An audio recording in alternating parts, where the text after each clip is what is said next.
স্বাগত নিউজ 24 দিনের সংবাদে। পুরো সংবাদে আপনাদের সাথে আছি আমি আফরিন আনোয়ার।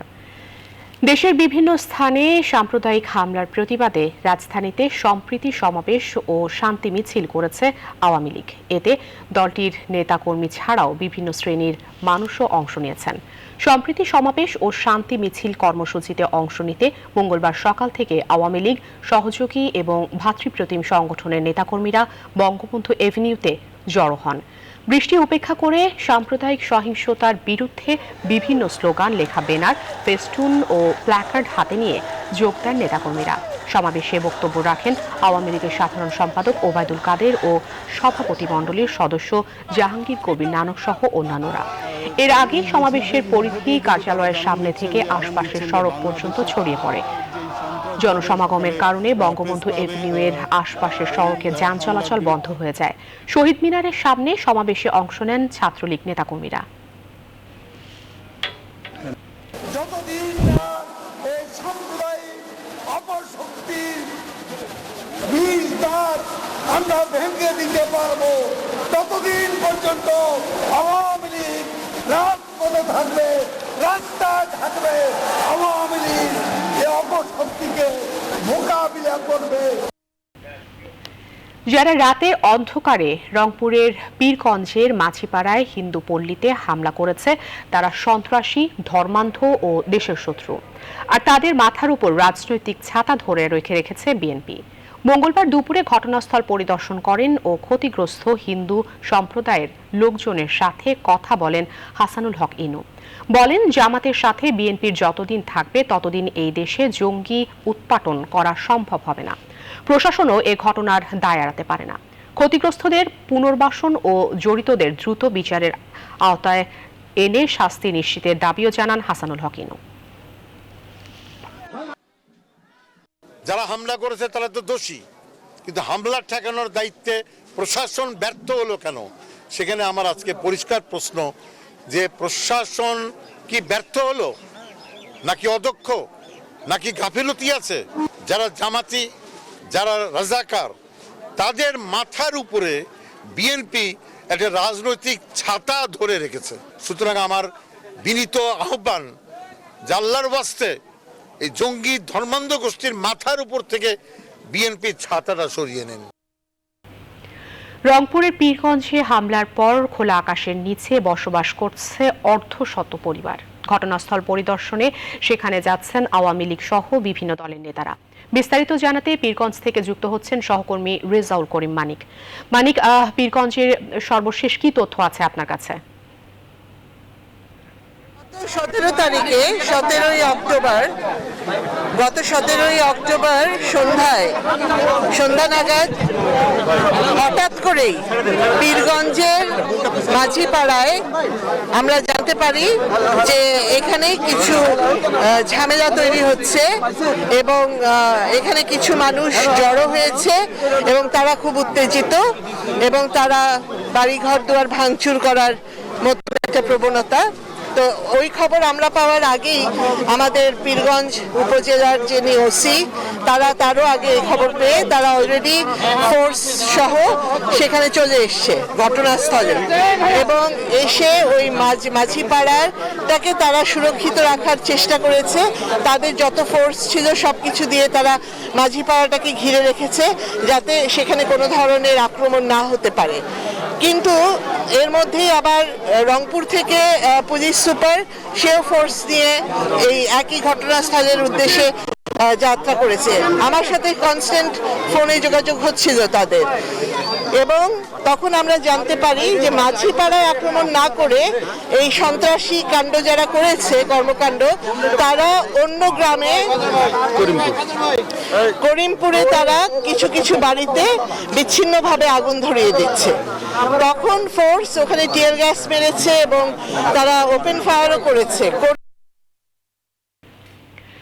সাম্প্রদায়িক সহিংসতায় জড়িতদের খুঁজে বের করে তাদের বিরুদ্ধে কঠোর ব্যবস্থা নিতে স্বরাষ্ট্রমন্ত্রীকে নির্দেশ দিয়েছেন প্রধানমন্ত্রী শেখ হাসিনা। মন্ত্রিপরিষদের বৈঠকে তিনি এই নির্দেশ দেন। কুমিল্লা, চাঁদপুর, নোয়াখালী, ফেনীর পর সহিংসতা ছড়িয়ে ছড়িয়েছে রংপুর সহ বহু জায়গায়। এর মধ্যে সক্রিয় হয়েছে আইন শৃঙ্খলা বাহিনী সহ গোয়েন্দা সংস্থাগুলো। আটক গ্রেফতার হয়েছেন অনেকেই, তবে এখনো মূল দুষ্কৃতিকারীদের রহস্য উন্মোচিত হয়নি। সকালে প্রধানমন্ত্রী শেখ হাসিনার সভাপতিত্বে অনুষ্ঠিত মন্ত্রিসভার বৈঠকের আলোচনায় ঠাঁই পায় এ বিষয়। গণভবন থেকে ভার্চুয়ালি যোগ দেন প্রধানমন্ত্রী। সভায় পুরো পরিস্থিতি পর্যালোচনার পাশাপাশি স্বরাষ্ট্র মন্ত্রণালয়কে কঠোর ব্যবস্থা নেওয়ার নির্দেশ দেন প্রধানমন্ত্রী শেখ হাসিনা। বৈঠক শেষে সাংবাদিকদের একথা জানান মন্ত্রিপরিষদ সচিব খন্দকার আনোয়ারুল ইসলাম।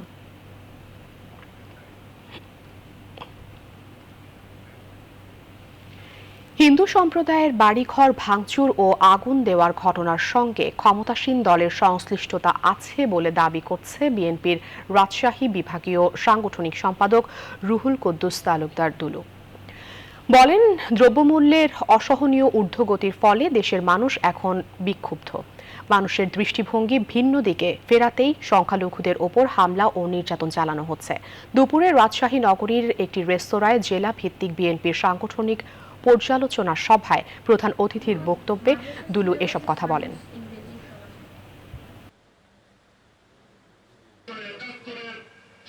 পরিকল্পিতভাবে ডাইভার্ট করে আজকে এই সাম্প্রদায়িক শক্তির এই উস্কানি দিয়ে আজকে নতুন করে একটা নাটক সৃষ্টি করেছে। আমি মনে করি এই নাটকের জন্য বাংলাদেশ আওয়ামী লীগকে নোবেল পুরস্কার দেওয়া উচিত। দেশের ভাবমূর্তি নষ্টের জন্য সহজ লক্ষ্য হিসেবে সংখ্যালঘুদের বেছে নিয়েছে একটি চক্র, যার ফলে মন্দিরে মন্দিরে হামলার ঘটনা ঘটেই চলেছে বলে মনে করছেন হিন্দু বৌদ্ধ খ্রিস্টান ঐক্য পরিষদের সাধারণ সম্পাদক রানা দাশগুপ্ত। এদিকে আইন ও নিরাপত্তা বিশেষজ্ঞরা বলছেন, আইন শৃঙ্খলা রক্ষাকারী বাহিনীর উদাসীনতা এই হামলার জন্য দায়ী। রামুসহ আগে সংখ্যালঘুদের ওপর যেসব হামলা হয়েছে তার সঠিক বিচার না হওয়ায় এ ধরনের ঘটনা ঘটেই চলেছে বলেও মনে করেন তারা। নাইমাল জিকোর প্রতিবেদনে বিস্তারিত। সনাতন ধর্মাবলম্বীদের মহোৎসব দুর্গাপূজার অষ্টমীর দিনে মণ্ডপে কোরআন শরীফ রাখাকে কেন্দ্র করে শুরু হয় সাম্প্রদায়িক হামলা। দাবানলের মতো ছড়িয়ে পড়া এই অপপ্রচারে দেশের ৭০টি পূজা মণ্ডপে হামলা চালানো হয়, ভাঙচুর, লুট ও আগুন ধরিয়ে দেওয়া হয় পূজা মণ্ডপ, সনাতন ধর্মাবলম্বীদের বাড়িঘর, দোকানপাটে। হিন্দু বৌদ্ধ খ্রিস্টান ঐক্য পরিষদের সাধারণ সম্পাদক রানা দাশগুপ্ত বলছেন, নির্বাচন পূর্ব ও পরবর্তী সুদূর প্রসারী পরিকল্পনা নিয়ে সংখ্যালঘুদের টার্গেট করে একটি মহল প্রশাসন ও রাজনীতিবিদদের নাকের ডগা দিয়ে এ হামলা চালাচ্ছে। একটি রাজনৈতিক লক্ষ্য নিয়ে সাম্প্রদায়িক মহল এই কাজটি শুরু করেছে এবং নির্বাচন পরবর্তীকাল পর্যন্ত তারা একটা টার্গেট নিয়ে নেমেছে। সংখ্যালঘুরা এখানে সফট টার্গেটে পরিণত হয়ে গেছে। পূর্বে সংখ্যালঘুদের উপর হামলার বিচার না হওয়ায় এ ধরনের ঘটনা ঘটছে বলে মনে করছেন নিরাপত্তা ও আইন বিশেষজ্ঞরা। কোনো একটা ঘটনা, সেটা সুনামগঞ্জের ঘটনা হোক, ব্রাহ্মণবাড়িয়ার ঘটনা হোক, আপনার রামুর ঘটনা হোক, প্রত্যেকটাতে কিন্তু যথেষ্ট আমাদের সেই এভিডেন্স ছিল এবং আমাদের সেই তথ্য আমাদের কাছে আছে, কিন্তু যদি তাদের বিরুদ্ধে অ্যাকশন নেওয়া হতো তাহলে এটা হতো না। সর্বোচ্চ শাস্তির আওতায় আনতে হবে এবং তার সাথে অন্যান্য যারা এই কাজটি করেছে, এই ঘৃণ্য কাজটি করেছে, তাদের সবাইকে কঠিন শাস্তির অধীনে আনতে হবে। মাননীয় প্রধানমন্ত্রী এই ব্যাপারে প্রতিজ্ঞা করেছেন। আমরা আশা করি এদের কঠিন সাজায় আনলে ভবিষ্যতে তারা আর সাহস পাবে না। 1964 সালে সংখ্যালঘুদের উপর হামলা বন্ধে বঙ্গবন্ধুর নেতৃত্বে দেশবাসী যেভাবে রাজপথে নেমেছিল, তেমনই ভাবে সরকার ও প্রশাসনের পাশে এই হামলা প্রতিহত করতে সবাইকে ঐক্যবদ্ধ হতে হবে বলে মনে করছেন তারা। নাইম আল জিকো, নিউজ 24, ঢাকা। এবারে করোনা আপডেট।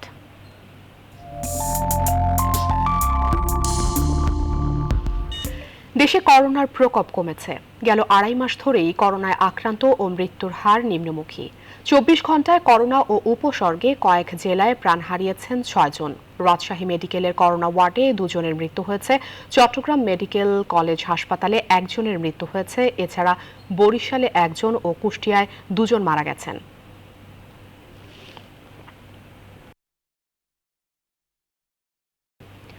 করোনাকালে একদিকে যখন মানুষের আয় কমেছে, তখন খরচ বেড়েছে জরুরি ভোগ্যপণ্যের কেনাকাটায়।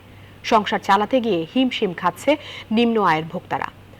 অর্থনীতি বিশ্লেষকরা বলছেন, মহামারী পরবর্তী সময়ে গরিব মানুষের জীবন ধারণ সহজ করতে জোরালো করতে হবে সরকারের খোলা বাজারে বিক্রয় কার্যক্রম। পাশাপাশি অতি দরিদ্রদের সুনির্দিষ্ট করে নগদ সহায়তার কথাও বলেছেন বিশ্লেষকরা। বিস্তারিত জানাচ্ছেন বাবু কামরুজ্জামান। মহামারীর সাথে যুদ্ধ করে টিকে থাকতে গিয়ে যখন বেড়েছে হাতপাতা হতদরিদ্র মানুষের সংখ্যা, তখন উল্টো প্রতিনিয়ত খরচ বাড়ছে নিত্যপণ্যের কেনাকাটায়। নিম্নবিত্ত থেকে মধ্যমায়ের পরিবার সবাই যেন আতঙ্কে আছেন ভোগ্যপণ্যের বাজার নিয়ে। চাল, তেল কিংবা ডাল ছাড়াও এ তালিকায় যুক্ত হয়েছে পেঁয়াজ, চিনি, আটা, ময়দা, মুরগি, ডিম সহ আরও বেশ কিছু নিত্য প্রয়োজনীয় পণ্য। এছাড়া বেড়েছে সাবান ও টুথপেস্টের মতো নিত্য ব্যবহার্য সামগ্রীর দামও। ফলে মানুষের আয় কমলেও খরচের তালিকা দীর্ঘ হচ্ছে প্রতিনিয়ত। সরকারি বিপণন সংস্থা টিসিবির হিসাব বলছে 2020 সালের মার্চ মাসে করোনা শুরুর আগে মোটা চালের যে দাম ছিল তা এই সময়ে এসে বেড়েছে অন্তত 31.5%। এছাড়া খোলা আটার দাম বেড়েছে 20%, ময়দা 33%। 1 লিটারের সয়াবিন তেলের বোতলের দাম বেড়েছে 43%, চিনির দর বেড়েছে 19%। মোটা দানার মসুর ডাল 30% এবং গুঁড়া দুধের দাম বেড়েছে 13%। বিপরীতে সরকারি হিসেবেই করোনাকালে মানুষের আয় কমেছে প্রায় 20%। এই সময় যদি দ্রব্যমূল্যের দাম এভাবে আপ ডাউন করে তাহলে সবারই তো অবশ্যই অসুবিধা হয়। সয়াবিন তেলের রেটটা একটু বেশিই বাড়ছে, কিন্তু অন্যান্য জিনিসের রেট একটু বেড়ে গেছে। 15-20 টাকা করে কেজিতে বেড়ে গেছে। তা আমার তো সংসার চালানো লাগে, বেতন তো আমার বাড়েনি।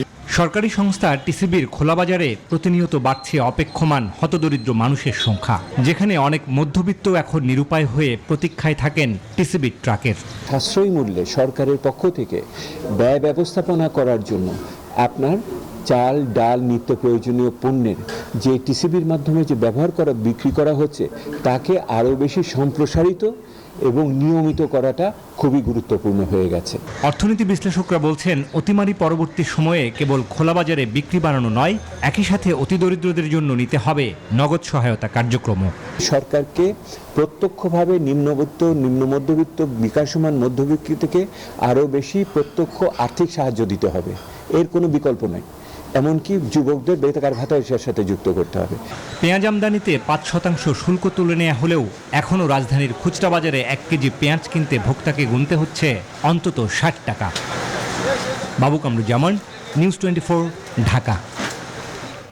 এবারে টি-20 বিশ্বকাপ আপডেট। টি-20 বিশ্বকাপে সুপার 12-এর আশা বাঁচিয়ে রাখার ম্যাচে আজ ওমানের বিপক্ষে মাঠে নামবে বাংলাদেশ ক্রিকেট দল। প্রথম ম্যাচে স্কটল্যান্ডের বিপক্ষে হারের পর বদলে গেছে বাংলাদেশের মূল পর্বে যাবার সহজ রাস্তার সমীকরণ। তাই এই ম্যাচে ওমানের বিপক্ষে শুধু জিতলেই হবে না, বাংলাদেশকে মাথায় রাখতে হবে রান রেটে এগিয়ে থাকার বিষয়টিও। মাস্কাটের আল আমেরাত ক্রিকেট গ্রাউন্ডে গ্রুপ বিতে নিজেদের দ্বিতীয় ম্যাচটি শুরু হবে বাংলাদেশ সময় মঙ্গলবার রাত 8টায়।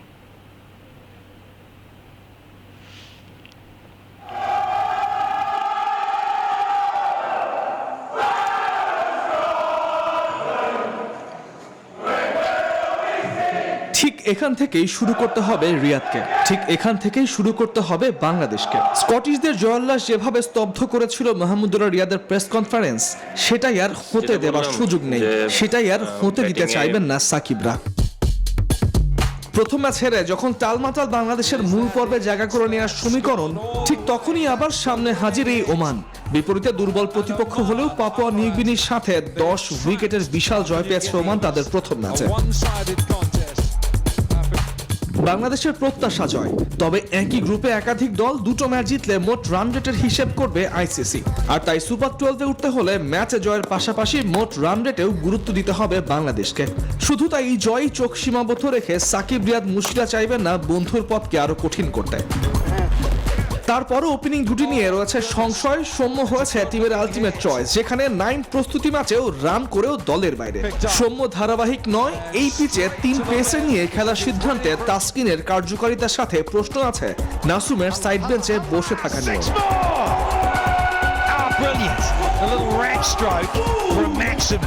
তারপরও স্বপ্ন দেখছে বাংলাদেশ। ভারতে 2016 টি-20 বিশ্বকাপের বাছাই পর্বে 20টি বিঘ্নিত ম্যাচে ওমানকে 54 রানে হারানোর সুখস্মৃতিতে। তবে সময় বদলেছে, এই স্কোয়াডে নেই সেই স্কোয়াডের সেঞ্চুরি করা তামিম কিংবা মাশরাফির অধিনায়কত্ব, আর না আছে সেই 5 বছর আগের দুর্বল ওমান। তামিমুর রহমান, নিউজ 24।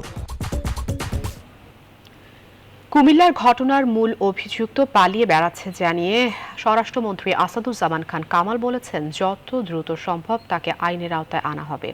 রাজধানীর র্যাব সদর দপ্তরে এক অনুষ্ঠানে তিনি আরও বলেন, দেশকে অস্থিতিশীল করতে সাম্প্রদায়িক এই সহিংসতার ঘটনা ঘটানো হয়েছে।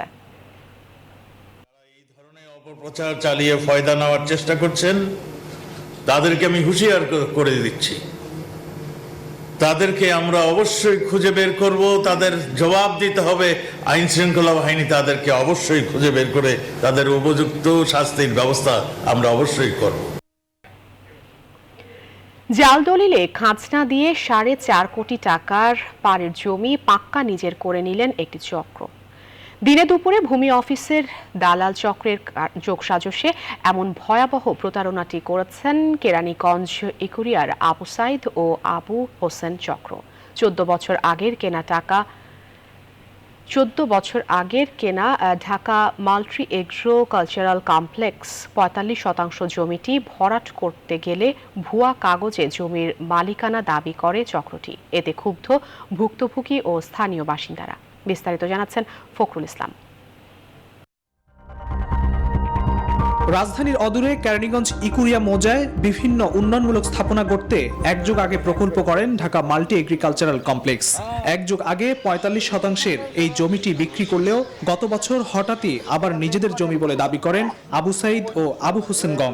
ঢাকা মাল্টি গ্রুপের এটা আমরা জানতাম মোটামুটি, পরে ইদানিং ধরে দেখতেছি খালেক, মুজিবর, তারপর সাইদ, এরা এই জায়গাটা পলট করে করে বেচতেছে। বুয়াটা দলিল কইরা আর আবারও দখল করতেছে। এরা তো আমরা জানি আগে বিক্রি করছে, কিন্তু এখন পুনরায় আবার দলিল বানাইয়া ঠিক আছে আবার নতুন করে বিক্রি করতেছে।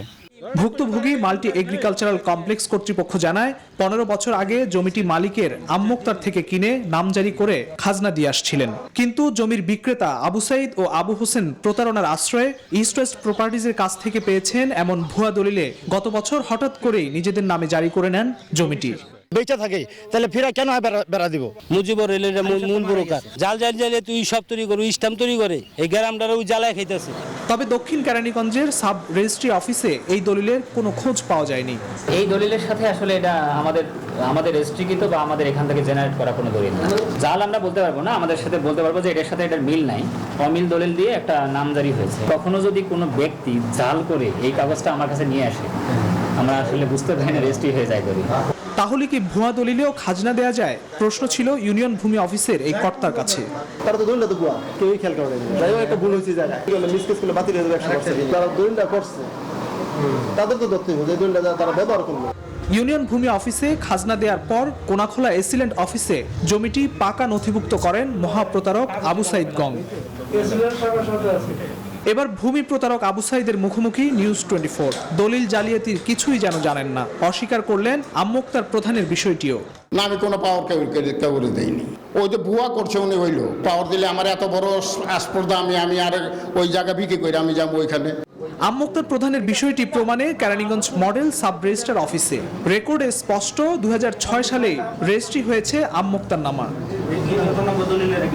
ভূমি অফিস ও রেজিস্ট্রি অফিসের ডিজিটালাইজেশন ও সমন্বয়হীনতার ভুলেই এমন প্রতারণা ঘটছে বলে জানালেন ভূমি কর্মকর্তারা। এমন প্রতারণায় আবু সাইদ ও আবু হোসেন গংদের বিরুদ্ধে ব্যবস্থা নেওয়ার আশ্বাসও দেন সহকারী ভূমি কমিশনার। ফখরুল ইসলাম, নিউজ 24, ঢাকা। ইলিশ ধরা, পরিবহন ও বিক্রি নিষেধ থাকায় কর্মহীন হয়ে পড়েছে বরগুনার 5000-এরও বেশি মৎস্য শ্রমিক। বিপর্যস্ত হয়ে পড়েছে তাদের স্বাভাবিক জীবনযাত্রা। এজন্য নিষেধাজ্ঞা চলাকালীন সরকারি সহায়তা পাওয়ার দাবি করেছেন এই মৎস্য শ্রমিকরা। এ বিষয়ে ঊর্ধ্বতন কর্মকর্তাদের জানানো হয়েছে বলেছেন জেলা মৎস্য কর্মকর্তা। সুমন শিকদারের তথ্যচিত্রে ডেস্ক রিপোর্ট।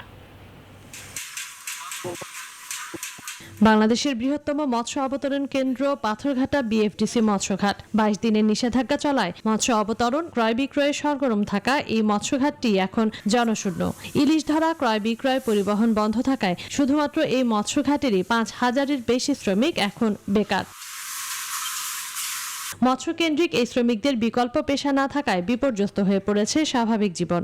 একমাত্র আয়ের পথ বন্ধ হয়ে যাওয়ায় পরিবার পরিজন নিয়ে বিপাকে পড়েছেন তারা। জেলেরা মাছ আমি কম দেয়, তাতে যে টাকা পয়সা পায় সংসার ঠিকমতো চলে না। ট্রলার আইলে ইনকাম আছে, ট্রলার নাই ইনকাম নাই। কোনো বড় মাছ না করে আছে ঝাটকা, হয়তো মানে অবরোধ দিয়েছে। নিষেধাজ্ঞা চলাকালীন সময় জেলেদের পুনর্বাসনের ব্যবস্থা থাকলেও এই মৎস্য শ্রমিকদের জন্য নেই কোনো সহায়তা। তাই নিষেধকালে জেলেদের মতো শ্রমিকদেরও সহায়তার আওতায় আনার দাবি মৎস্য শ্রমিকদের। 6টা মাস আষাঢ়ি সিজনের 3 মাস অবরোধে চলে যায়, 3 মাস নদীতে জাল পাওয়া হয়। সাগরের বিজনেস যারা করে জালিয়া কোম্পানিরা তারা অনারে বর্তমান অফ হয়ে যাইতেছে সিজনগুলো থাকবে। অবরোধের সময় সে সময় চাল দেওয়া হয়, আর আমরা এখানে যে শ্রমিক আছি যারা, হ্যাঁ কোনো কিছু দেওয়া হয় না।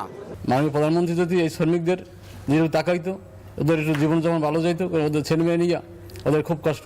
ঘাট শ্রমিকদের জন্য সরকারের কোনো বরাদ্দ না থাকায় মৎস্য বিভাগের কিছুই করার থাকে না। তবে কর্মহীন হয়ে পড়া এই শ্রমিকদেরও সরকারি সহায়তার আওতায় আনা যায় কিনা এই বিষয়ে ঊর্ধ্বতন কর্মকর্তাদের জানানো হয়েছে, বলছেন জেলা মৎস্য কর্মকর্তা।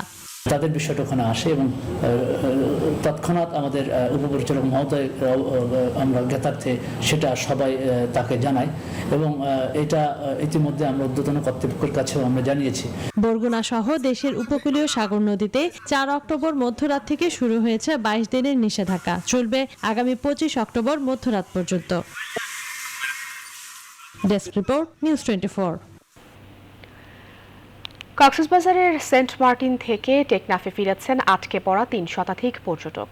আবহাওয়া ভালো থাকায় মঙ্গলবার রাত 8টা থেকে 10টা পর্যন্ত 9টি ট্রলারে এসব পর্যটক টেকনাফের উদ্দেশ্যে রওনা দেন। লঘুচাপের প্রভাবে বঙ্গোপসাগর উত্তাল থাকায় গেল রোববার টেকনাফের সাথে সেন্ট মার্টিন সমুদ্র পথে যাত্রীবাহী ট্রলার চলাচল বন্ধ করে দেয় প্রশাসন।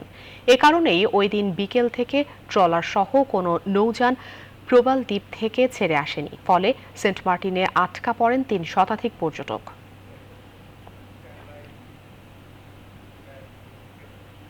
4 বছরেও শেষ হয়নি রানীনগর কালীগঞ্জ 22 কিলোমিটার সড়কের নির্মাণ কাজ। নানা জটিলতায় গেল 2 বছর ধরে বন্ধ সড়ক নির্মাণ কাজ। যত্রতত্র খোঁড়াখুড়ি করে রাখার ফলে সড়কের বিভিন্ন স্থানে বড় বড় গর্তের সৃষ্টি হয়েছে। এতে চরম দুর্ভোগে পড়েছে লাখো মানুষ। অবশ্য দ্রুতই কাজ শুরুর আশ্বাস দিয়েছে সড়ক ও জনপথ বিভাগ। বাবুল আক্তার রানার তথ্যচিত্রে ডেস্ক রিপোর্টে বিস্তারিত। এটি নওগাঁর রানীনগর আবাদপুকুর কালীগঞ্জ 22 কিলোমিটার সড়ক। 2018 সালের ডিসেম্বরে শুরু হয় এই সড়ক সংস্কারের কাজ। 2019 সালের ডিসেম্বরে নির্মাণ কাজ শেষ হওয়ার কথা থাকলেও পরে তা বাড়ানো হয়। তবে নানা জটিলতায় 2 বছর ধরে বন্ধ রয়েছে নির্মাণ কাজ। স্থানীয়দের অভিযোগ, সড়কের কোথাও পাথর, কোথাও ইটের খোয়া দিয়ে রাখা হয়েছে। এই অবস্থায় দীর্ঘদিন ধরে কাজ না করায় সড়কে সৃষ্টি হয়েছে বড় বড় গর্ত। চলাচলের অনুপযোগী এই সড়কে যানবাহন চলতে গিয়ে প্রায়ই ঘটছে দুর্ঘটনাও। এতে চরম দুর্ভোগে পড়েছে তারা। গাড়ি ঘোড়া চালানোর কষ্ট হচ্ছে, গাড়ি ঘোড়া নষ্ট হচ্ছে, ভাঙা চুরা যাচ্ছে। রাস্তার পরিস্থিতি এতই খারাপ যে গাড়ি অনেক সময় ভাঙা পড়ে থাকে। আমরা সরকারের কাছে আবেদন জানাচ্ছি, আমাদের এই রাস্তা যেন অতি শীঘ্রই মেরামত আর কি করে দেয়। ঠিকাদার সময়মতো কাজ না করায় তার চুক্তি বাতিল করে নতুন ঠিকাদার নিয়োগ দেওয়া হয়। এমন প্রেক্ষাপটে আগের ঠিকাদার মামলা করায় বর্তমানে নির্মাণ কাজ বন্ধ রয়েছে। রোডস অ্যান্ড হাইওয়ের চিফ ইঞ্জিনিয়ার মহোদয়ের সাথে কথা বলেছি। উনি আমাকে কথা দিয়েছিলেন যে কাজ শুরু না হলে আমরা তাড়াতাড়ি এই কাজ বাতিল করে নতুন ঠিকাদার নিয়োগ করে কাজ করাবো। সড়ক ও জনপথ বিভাগ বলছে মামলার রায় পেলেই সড়ক সংস্কার কাজ শুরু করা হবে। আপিল করেছি এবং আশা করতেছি খুব শীঘ্রই এটা শুনানি হয়ে নিষ্পত্তি হবে। এরপরে নতুন ঠিকাদার নিয়োগ হয়ে বাকি কাজ সম্পন্ন হবে। জনদুর্ভোগ কমাতে 22 কিলোমিটার সড়ক সংস্কারে সব ধরনের পদক্ষেপ নেবে সংশ্লিষ্টরা, এমন প্রত্যাশা এ পথের চলাচলকারীদের। Desk report, news 24। এবারে ফার্স্ট সিকিউরিটি ইসলামী ব্যাংক অর্থ বাণিজ্যের সংবাদ। চলতি বছরের তৃতীয় প্রান্তিকে দক্ষিণ কোরিয়ার গাড়ি উৎপাদন কমেছে। 2008 সালে বৈশ্বিক সংকটের পর এবারে এত কমতে দেখা গেল উৎপাদন। কোরিয়া হেরাল্ড জানায়, এ ঘটনার পেছনে বিশ্বজুড়ে চলা সেমিকন্ডাক্টর বা চিপ সংকটকেই দায়ী করা হচ্ছে। কোরিয়া অটোমোবাইল ম্যানুফ্যাকচারার্স অ্যাসোসিয়েশনের তথ্যানুযায়ী গেল জুলাই থেকে সেপ্টেম্বর পর্যন্ত উৎপাদিত গাড়ির সংখ্যা 7,61,900 75, যা গেল বছরের একই সময়ের তুলনায় 20.9% কম। চলতি অক্টোবরে চিপ সরবরাহ স্বাভাবিক হয়ে যাবে বলে প্রত্যাশা ছিল স্থানীয় গাড়ি উৎপাদকদের। এবারে আন্তর্জাতিক প্রসঙ্গ। টানা বৃষ্টিপাতে বিপর্যস্ত হয়ে পড়েছে ভারতের কেরালা রাজ্য। বন্যা ও ভূমিধসে অন্তত 40 জনের মৃত্যু হয়েছে, নিখোঁজ রয়েছেন আরও অনেকেই। তীব্র বন্যায় বিচ্ছিন্ন হয়ে পড়েছে বিভিন্ন শহর ও গ্রাম। বেশিরভাগ ফসলের মাঠ প্লাবিত হওয়ায় ব্যাপক পরিমাণে ফসলের ক্ষয়ক্ষতির আশঙ্কা করা হচ্ছে।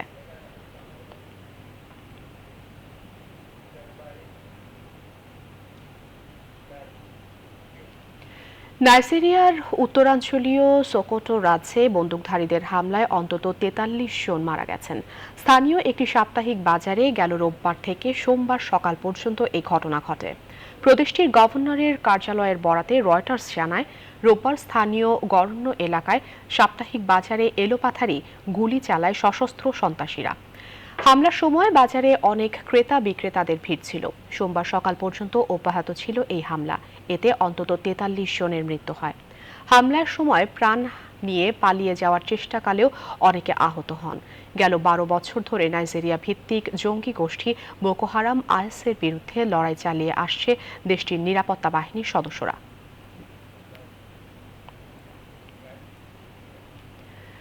জাপান উপকূলে ফের একটি ব্যালিস্টিক ক্ষেপণাস্ত্র পরীক্ষা চালিয়েছে উত্তর কোরিয়া। মঙ্গলবার দক্ষিণ কোরিয়া ও জাপানের সামরিক বাহিনী এই তথ্য দিয়েছে বলে জানিয়েছে বিবিসি। সংবাদ মাধ্যমটি জানায়, পেনিনসুলার পূর্বে সিনপো থেকে এই ক্ষেপণাস্ত্র ছোড়া হয়েছে। বিষয়টি দক্ষিণ কোরিয়া ও মার্কিন গোয়েন্দারা বিশ্লেষণ করে দেখেছে বলেও জানানো হয়েছে। ক্ষেপণাস্ত্র পরীক্ষা চালানোর এই ঘটনাকে অত্যন্ত দুঃখজনক বলে মন্তব্য করেছেন জাপানের প্রধানমন্ত্রী ফুমিও কিসিদা।